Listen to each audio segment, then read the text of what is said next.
The original God of War trilogy was one of my favourite series as a teen, so when I heard about the 2018 sequel, I could not wait to experience that franchise again. And, yeah, that didn't really happen. Oh, he tried! The boy tried! But that's okay, because even though old God of War is dead, it has been replaced by new God of War, and long live our new god. Despite being a total reboot for the series, it does still carry on the original story in the old trilogy. Kratos was a man who was literally too angry to die, and I do mean literally. He got killed 3 times, and all 3 times he fought his way out of the underworld. In his raid-fueled rampage, Kratos killed the entire Greek pantheon of gods. A few titans, demigods, mythical creatures, anything that stood in his way really. In New God of War, Kratos has moved to Norse mythology and is older, wiser, and very slightly calmer. Oh god. Oh, Kratos is very angry still. He's still an angry man.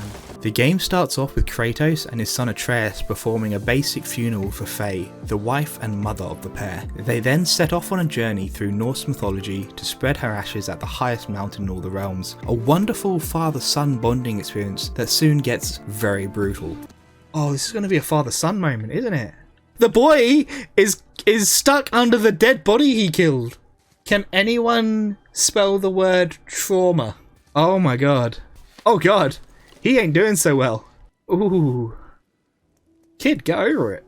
At its core, God of War is a story about an older, broken man haunted by the sins of his past, trying to be a single father, raising his child to be better than him. Atreus is an 11-year-old boy, like that's his whole character. He's generally kind and caring, but he can go through phases of extreme anger-fueled bloodlust, as well as detached arrogance. Oh! Boy. Look at me, boy. Calm your kid. Boy. His emotional instability, while somewhat jarring, is very realistic for a child his age, and makes for a nice contrast with the stoic Kratos. Watching Atreus bond with his father and mature as the journey goes on is really the highlight of the story. Finish him! Oh god, it's so emotional. Should not be cracking jokes during this. Atreus is about to kill an animal for the first time. Anyway, while the game has a very deep and rich storytelling aspect, God of War is still about excessive violent gameplay. Hell, before the pair even start their journey, the game hits you with an epic boss fight against a god who wants to fight you because he wants to fight you. So how is the combat? I'm glad Kratos still hits like a truck. Oh. But it's great. It feels great and plays great. Hitting enemies with the Leviathan axe feels incredibly satisfying. The axe feels like it has weight behind it and gives the player a good sense of feedback. Ooh! Donk! God damn, I don't know why this is so satisfying, but it just is. The combat is varied enough to keep it interesting for a full 20+ hour playthrough. You can use light attacks, heavy attacks, range attacks, blocks, counters, dodges, skills, and powerful runic attacks. You can mix it up even more by putting away your weapon and fighting barehanded. What does it look like when I punch and kick? Oh, I hit them with my shield! Oh god, look at that thrust! I'm Captain America! Which, while weaker in the short term, stuns your enemies and leaves them open for a powerful grapple. Oh, we're doing it!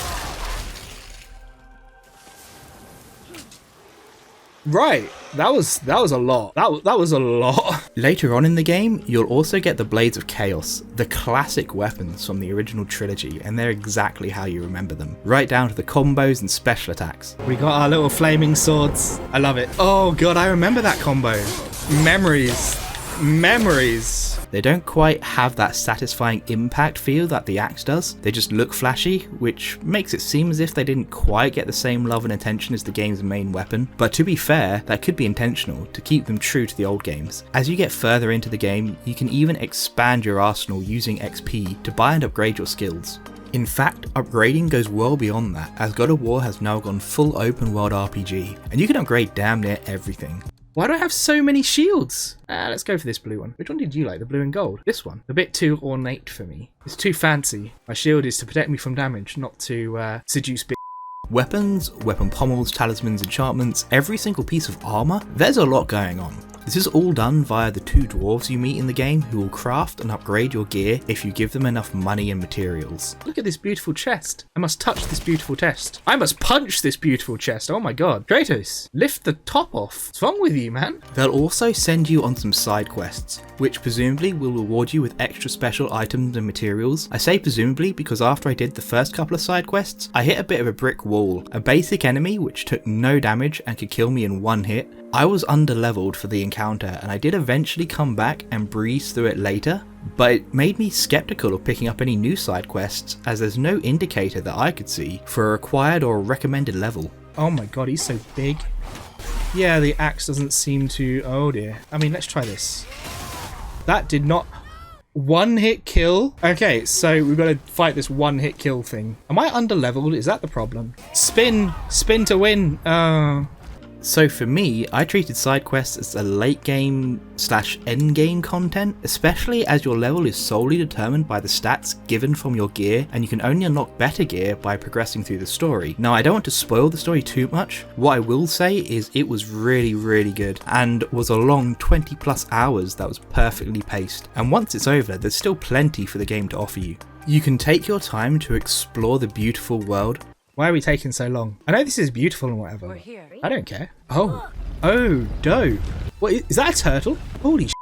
So much nature. Don't touch the tortoises, dangly bits. You don't know where they've been. Boy! And there's a lot more endgame content to uncover. Not just the aforementioned side missions, but more gear and upgrades to unlock, and the Valkyries, which are supposedly the 9 hardest boss fights in the game. God of War is one of the best open world action RPGs I've played in recent years, which is the reason I'd say it's a terrible sequel, because a sequel is made to capitalise on the original nostalgia, bringing more of the same with a few minor tweaks to improve upon the old formula, and new God of War is a far cry from the straightforward hack and slash gameplay of the originals.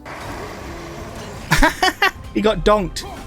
Donk to the head. Donk. Now, here's the main issue. Would I recommend this to die-hard fans of the old trilogy? Absolutely, because I'd recommend this game to anyone who's ever enjoyed an action game. It might not be the sequel I originally wanted, but it is the reboot that is even better. You know, I've always kind of wanted to open a pho restaurant. If I did, like, I think there's a market for like a 24/7 restaurant, right? Has anyone wanted a bowl of noodles at 3 AM? I certainly have. And if I did, I'd call this restaurant 21st 7.